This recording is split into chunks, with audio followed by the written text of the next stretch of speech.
Welcome to முப்படை defence academy. இன்னைக்கு என்ன பார்க்க போறோம்னு பாத்தீங்கன்னா ஆர்மிக்கான ஷார்ட்ஸ் பார்க்க போறோம். சோ ஃபர்ஸ்ட் பாருங்க, the unit of measuring astronomical distances. கீழ்கண்டவற்றில் வானியல் தூரங்களை அளவிடும் அலகு எதுன்னு கேட்டிருக்காங்க. வானியல் தூரங்களை அளவிடுறதுக்கு ஒளியாண்டு, லைட் இயர் அப்படின்ற ஒரு அலகை பயன்படுத்துறோம். அதாவது ஒளியானது ஒரு ஆண்டில் செல்லும் தொலைவு ஒளியாண்டு அப்படின்னு சொல்லுவோம். இதை வச்சுதான் அதாவது வானிலை இருக்கக்கூடிய நட்சத்திரங்கள், விண்மீன்கள் இதோட அலகு, அதாவது தூரங்களை அளவிடுறாங்க. சரிங்களா? அதே மாதிரி மீட்டர் எதுக்கு பாத்தீங்கன்னா பொருட்களோட தொலைவை அளக்கிறதுக்கு பயன்படுத்துறோம். கிலோமீட்டர் அதே மாதிரி தான் தொலைவு, மிக நீண்ட தொலைவுகள் அளக்கிறதுக்கு. நாட்டிக்கல் மைல் அப்படின்றது பாத்தீங்கன்னா ஒரு கப்பல் எவ்வளவு தூரம் போகுது அப்படின்றத அளவிடுறதுக்காக பயன்படுத்துறோம். Which of the following is not the unit used for measuring volume of matter?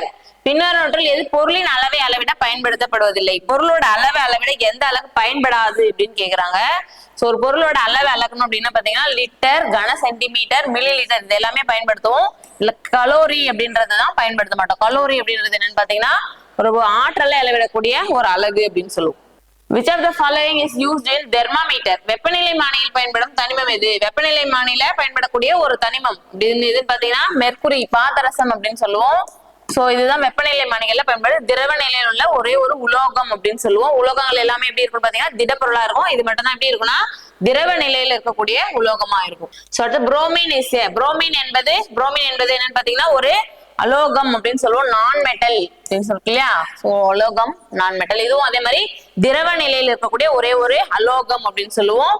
Okay, what is the work of bile juice? பித்த நீரின் வேலை என்ன? பித்த நீர் நம்மளோட வயிற்றுல சொர்க்கது இல்லையா பித்த நீர், அதோட வேலை என்ன அப்படின்னு பாத்தீங்கன்னா செரிமானம் தான். சரிங்களா? அதாவது நம்ம உணவுப் பொருள் எடுத்துக்கிறோம், அதுல இருக்கக்கூடிய கொழுப்பு சத்துக்களை செரிக்கக்கூடிய வேலை செய்யக்கூடியது பித்த நீர், பைல் ஜூஸ் அப்படின்னு சொல்லக்கூடிய இந்த பித்த நீர். இது எங்க சுரக்குது அப்படின்னு பாத்தீங்கன்னா கல்லீரல்ல சுரக்கக்கூடியதா இருக்கும். லிவர் தான் வந்து லார்ஜஸ்ட் டைஜஸ்டிவ் கிளாண்ட் அப்படின்னு சொல்லுவோம் இல்லையா? சோ அதுல சுரக்கக்கூடியதுதான் இந்த பித்த நீர்.